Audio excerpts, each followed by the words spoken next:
So the clicker's right there.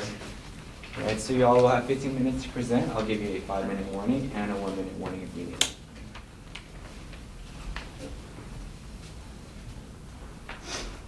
Ready? Yep. Good morning. Naxianet has been presented with a business opportunity to expand a diaper company into Venezuela. Although there are high economic risks associated with Venezuela, there is also an opportunity to enter a market that is not yet highly saturated in the diaper space. Hello, my name is Eric DeWalt. I'm Chase Bernhard. I'm Laura Lumsden, and I'm Kendall Pruitt. And today we'll provide you with a business solution to enter the Venezuelan market through a production facility. We firmly believe in our production facility because it will allow our diaper company, our client, to achieve a low margin and high sales volume strategy, achieve operational efficiency, as well as drive social good within the Venezuelan market. We also believe in our proposition because without it, it will not, Venezuela will not be able to change itself. Now we'll dive into a contextual analysis of the Venezuelan market. For any market you're going to enter, you have to understand the economics of that market. And Venezuela has a very interesting economic situation right now. Their current GDP is about 76 billion, and it's decreasing. This equates to about $2,500 per capita. Unfortunately, most of this wealth resides with the government because of their mass oil reserves. And that's part of the reason they're in this economic predicament in the first place. In 2014, when the oil prices crashed, so did the Venezuelan economy. To combat this, the Venezuelan government decided to increase printing, which increased inflation. As you can see in the graph, inflation stayed about constant. However, as of May this year, the government has allowed the price to go to the free market, which has allowed extreme hyperinflation and made the bolivar almost useless. So useless that people are using it as a diaper. This has also allowed for the US dollar to thrive in the black market. Over 30% of all transactions are now done with the US dollar. This is very similar to a situation that happened about 20 years ago, 750 miles southwest in Ecuador. They had a banking crisis. It caused the economics to crash. What did they do? They printed more money. What happened? Hyperinflation. So, and of course, the US dollar took over. And the US dollar, and the inflation increased so much that it was about 25,000 Ecuadorian pesos to $1 US, which is what the bolivar is truly valued on the open market by economists. Eventually, the US dollar has been adopted as the official currency of Ecuador. And I can see this plan going through with Venezuela as monetary policy has been lessened since May. So, Kendall. Awesome.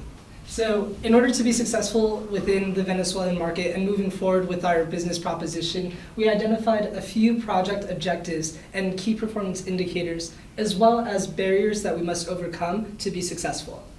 As part of our objectives, we needed to create a new and profitable business line that will achieve a low margin and high sales volume strategy. We want to achieve a degree of social service, both sustainably within the environment as well as ethically for the citizens of Venezuela. And finally, we wanted to determine a long-term solution to serve an underserved market through strategic business partnerships. Now, our recommendation also comes with barriers to overcome. Those barriers being overcoming supermarket and black market complexities, those being where women and families are waiting in line for hours on end to buy a diaper or to meet the lack of supply for demand. We want to avoid profit loss due to hyperinflation, as Chase mentioned.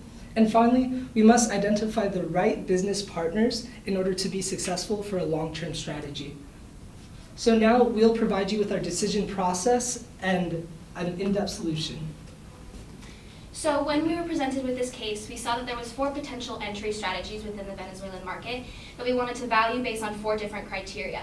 Those criteria include low margin, high volume, contributes to some sort of social good, coming up with a new and innovative market strategy, as well as overcoming any issues with exchange rates given the hyperinflation that Chase mentioned. So our first potential opportunity was resulting to a B2B institutional model where we would target hospitals to buy our diapers, which could then distribute to the Venezuelans in need. However, we found that hospitals are having a hard time even affording medicine for their patients, so we didn't think they would be able to afford diapers on a large scale. Our second opportunity was building brick and mortar stores where we could sell directly to the Venezuelans in need. However, that doesn't necessarily combat the opportunity for long lines that the supermarkets are currently seeing with their demand. So we moved on to our third strategy, which was maybe look into the barter strategy, since a lot of the Venezuelans have resorted to barter. Currently, diapers on the black market go for about a kilo of pasta, and we didn't see this as a potential scalable opportunity within Venezuela or into other markets if this were to be a positive market strategy. So we went ahead and went with an acquire a production plant within Venezuela, which is our ultimate recommendation for our diaper client. We felt that in the long term, it would be able to provide low margin and high volume by producing in-house. It would contribute some sort of social good by providing jobs for the local Venezuelans, as well as overcoming issues of exchange rates by keeping all the revenue and profits to be reinvested into the plant to help its expansion with the potential opportunity for Venezuela's market to stabilize. Initially, we weren't necessarily sure if this would be a new and innovative approach. However, given that a lot of companies are removing their business from Venezuela, it opened up a huge opportunity to saturate the diaper market and grow as the economy stabilizes in the future. So we are recommending to acquire a production plant within Venezuela. Now we will go ahead and move into an in-depth analysis on the acquisition of a plant in Venezuela. So the biggest problem with creating a business in Venezuela is the profit. Specifically, moving that profit back to the home market. So, first we thought, well, the bolivar, the exchange rate is huge, right? So, and the problem is if we sell a package of diapers, and at the end of the day, go to the bank and try to exchange that with US dollars to send home, the inflation rate can increase so much that it'll eliminate our margin. So we took a step back and said, well, almost a third of all transactions happen in US dollars. So what if we only restrict our sales to US dollars? But of course that has some major ethical implications, as we will be discriminating on whether or not people have access to US dollars.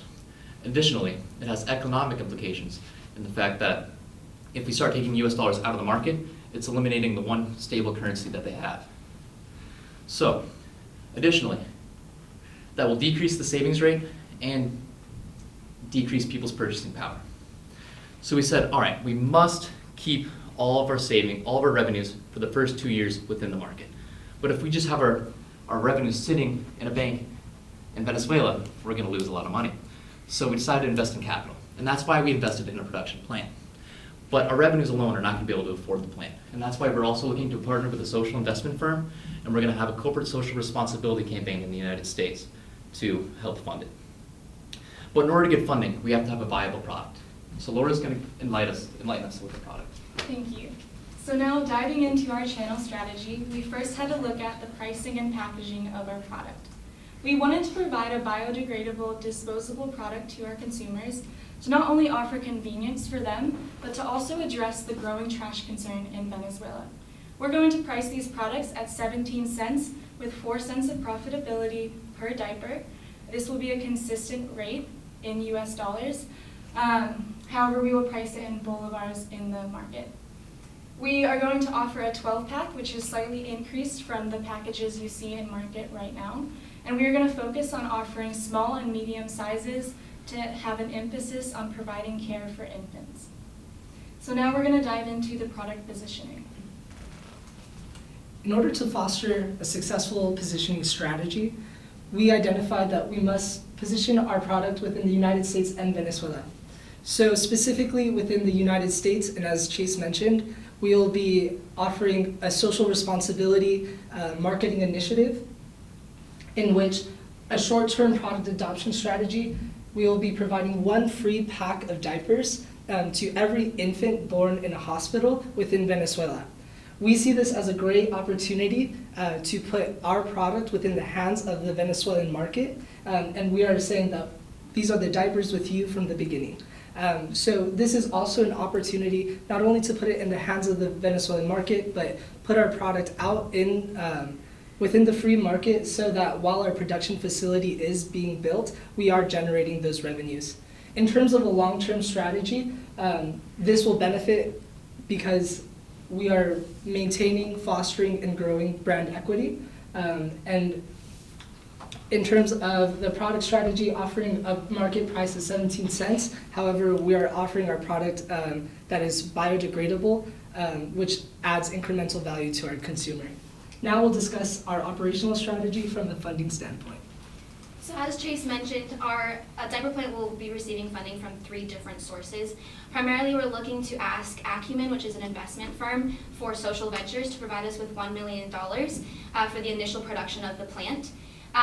We're expecting to get a rate that is lower due to the social good that it has to impact, and that goes along with our corporate values of being able to provide for corporate initiatives that help impoverished areas.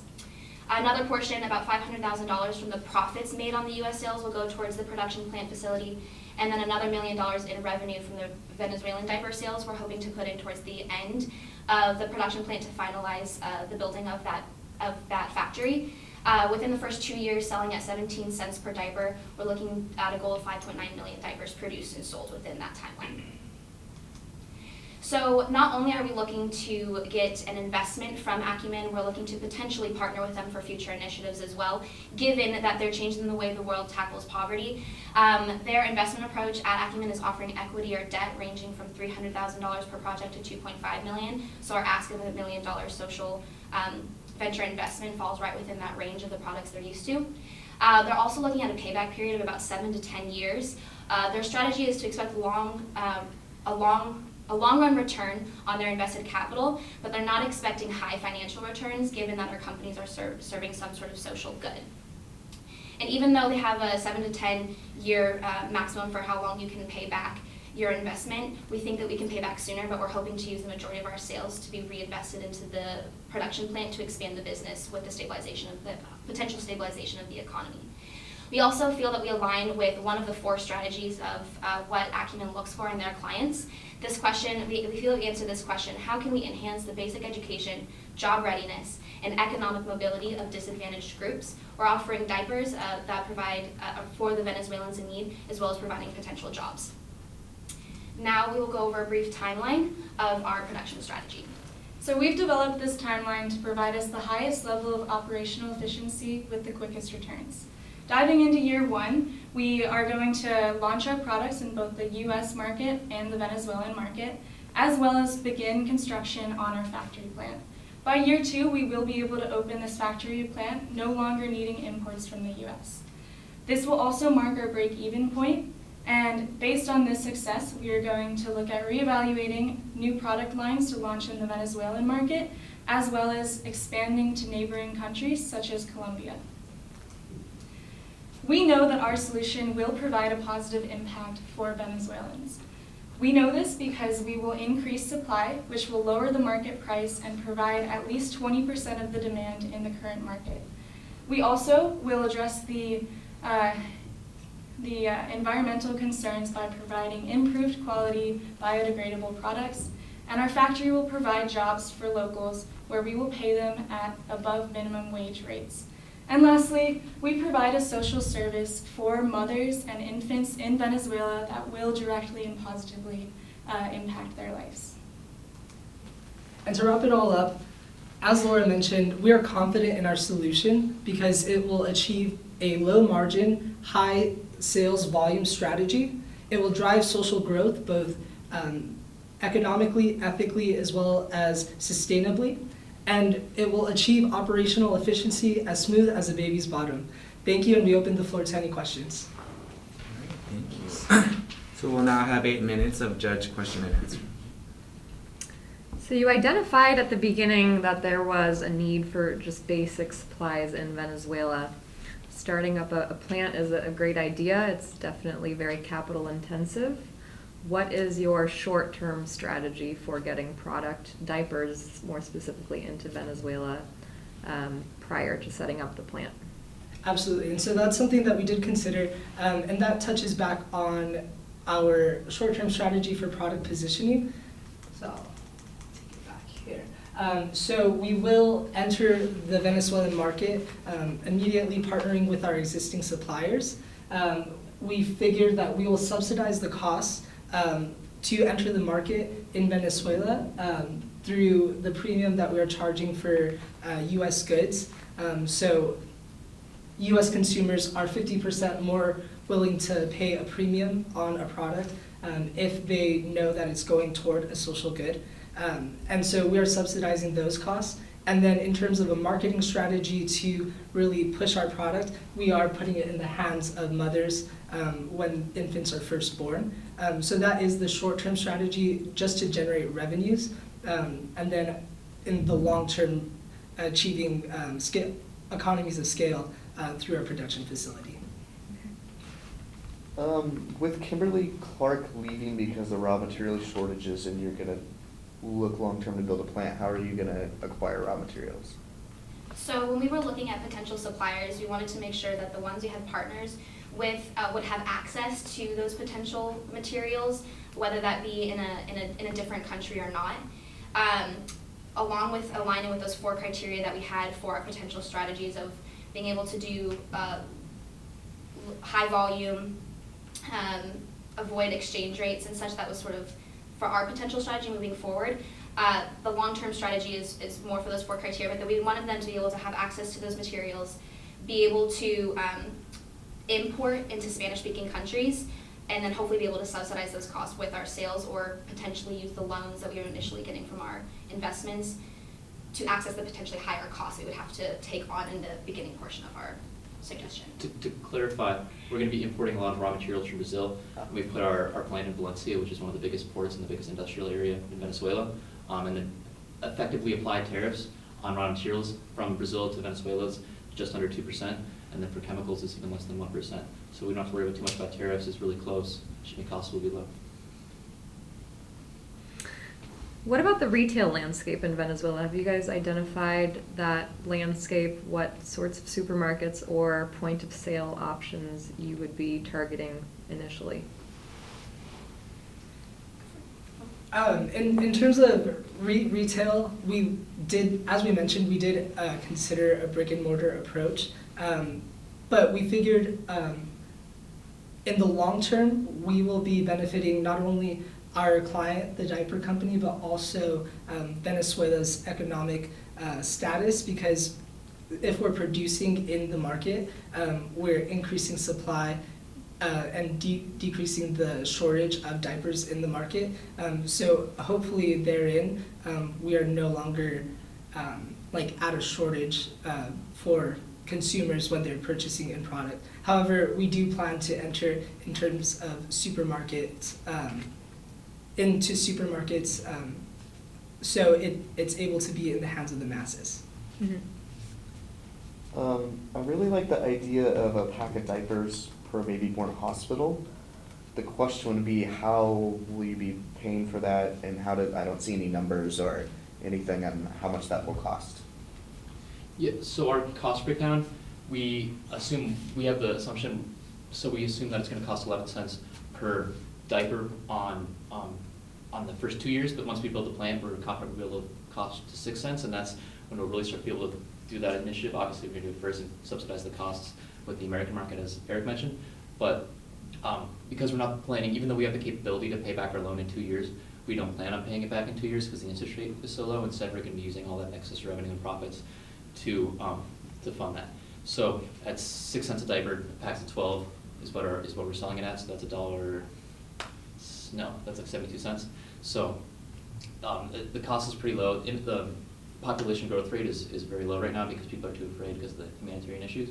So, which obviously has market problems, but so the overall cost is not going to be as substantial considering the fact we're projecting on selling at least 2 million packages of diapers a year, or 2 million diapers a year.